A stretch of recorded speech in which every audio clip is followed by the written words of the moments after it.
కొంతమంది లేడీ కిలాడీలు సినిమాల్లో వచ్చే లేదంటే సీరియల్స్లో వచ్చే సీన్లు చూసి యాజ్ ఇట్ ఈజ్ ఫాలో అయిపోతున్నారు జనాల్ని మోసం చేయడంలో. అప్పుడెప్పుడు గతంలో చిరంజీవి గారి సినిమా జోగు దొంగ అనుకుంటా, అందులో మంగళగిరి పిన్ని లేదంటే స్టీల్ ప్లాంట్ బాబాయ్ అంటూ పెళ్లిలోకి వస్తారు, అందరితో కలిసిపోతారు, తర్వాత సీన్ కట్ చేస్తే వాళ్ళు ఒంటి మీద నగలు బాయం చేసేస్తారు. యాజ్ టీజ్గా ఇప్పుడు అదే పాత్ర పోషిస్తుంది ఒక లేడీ కిలాడి. దాదాపుగా ఈమె చేసే పని ఏంటి అంటే, ఎక్కడైనా పెళ్లి జరుగుతుంటే అక్కడ పెళ్లిలో ఒక బంధువులాగా రెడీ అయ్యి వెళ్ళిపోతుంది.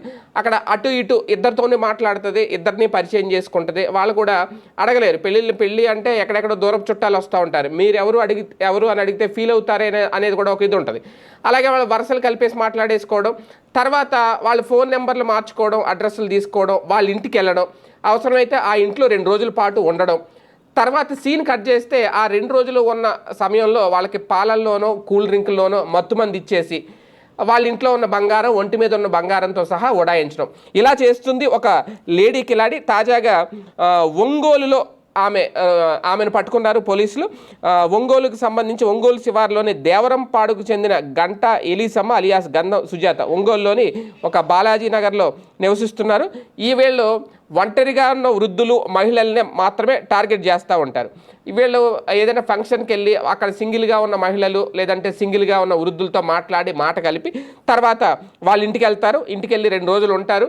వాళ్ళు కూడా పెద్దవాళ్ళు ఇప్పుడు ఏం చేస్తారంటే, మా ఇంటికి రామ్మ వెళ్ది కానీ అంటారు. అలాగే ఈవిడ వెళ్ళడం, అక్కడ కూర్చోవడం, వాళ్ళకి వీళ్ళ దగ్గర తెచ్చిపెట్టుకున్న మత్తుమందు పాలల్లోనో లేదంటే కూల్ డ్రింక్లోనో కలిపి ఇవ్వడం, సీన్ కట్ చేస్తే మొత్తం ఇంట్లో ఉన్నదంతా పట్టుకొని ఉడాయించడం, ఇలా జరిగిందంట. దాదాపు 1, 2 కాదు, చాలా కేసుల్లో నిందితురాలుగా ఉన్నారు వీళ్ళని. తాజాగా ఆ లేడీ కిలాడీని అయితే పోలీసులు అరెస్ట్ చేశారు. అరెస్ట్ చేసి ఇప్పుడు మీడియా ముందుకు తీసుకొచ్చారు. ఒంగోలులోని ఒంగోలే కాదు, ఆ చుట్టుపక్కల ప్రాంతాల్లో చాలామంది ఇళ్లల్లోనే వీళ్ళు ఇలాగ దొంగతనాలు చేశారు అనేది. దాదాపు 9 దొంగతనాలు చేశారట. అలాగే 2 బంగారు షాపుల్లో కూడా చోరీలు చేశారట.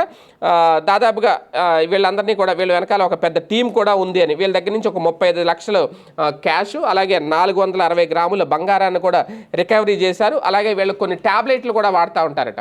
ఆ ట్యాబ్లెట్లను కూడా స్వాధీనం చేసుకున్నారు, అంటే వాళ్ళకి మత్తు మంది ఇవ్వడానికి. అంటే ప్రజలు చాలా అప్రమత్తంగా ఉండాలి, చాలా అలర్ట్ అవ్వాలి. డిజిటల్ నేరాలు, సైబర్ నేరాలు ఇవన్నీ ఒకటైతే, ఇంకా నేరుగా ఇళ్లకు వచ్చి మోసాలు చేసి ఇలాంటి లేడీ కిలాడీలు కూడా ఉన్నారు. జాగ్రత్తగా ఉండండి. తెలియని వాళ్ళతో తెలియనట్టు ఉండడం చాలా బెటర్. తెలిసి అన్నట్టు మనం కూడా బిల్డప్ ఇస్తే చివరికి ఇలాంటి మాయ లేడీల ఉచ్చులో పడాల్సి వస్తుంది.